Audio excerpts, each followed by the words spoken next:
Thanks very much for asking me to do this. I'm looking forward to going to Brazil at some stage in the near future.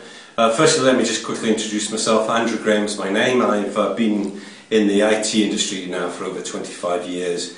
One of the main fortes I have is US company introduction into the European market space. Companies like iOmega, Connor, OTG. I've also done a few European startups in the UK who were specifically looking to get into the UK, German companies mainly, for instance Escom and just recently Easy Software.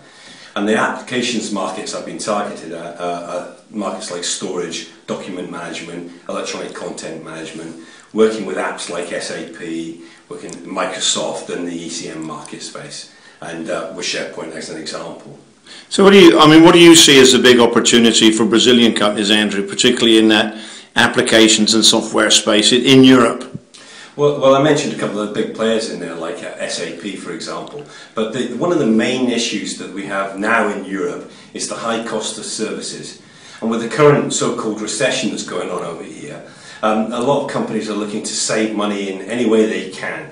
And these apps, you can pay up to £1,500 to £1,700 a day for an SAP specialist here in the UK and in Europe. And companies are just not willing to pay that anymore. So any cost savings they can make on the applications development side, they're looking to do that. Because the SIs and the VARs in Europe are just charging way too much, because they need to. Their cost base is so high at this minute in time. And the recessions mean that things are tight, and companies, as I just said, are really looking to save money wherever they can. So what do you think about the vertical markets then, Andrew? What do you see there as the big opportunity, particularly from a UK established business? Well, as you've already said, Steve, you know, the financial services market is huge. The UK is a huge financial services market.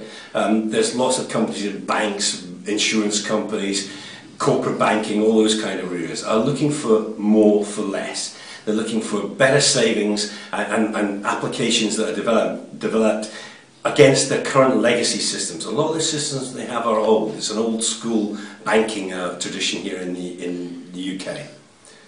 And in terms of IT services, as we all know, they're lateral. If you take, for example, SAP has vertical units within its packages, but it's completely lateral. It will sell to almost any organisation, manufacturing, financial services, etc. And after all, it is a German company, and therefore it's the second largest, actually it's the second largest company in the world, software company in the world. And almost all of its products are geared towards lateral sales, not vertical sales.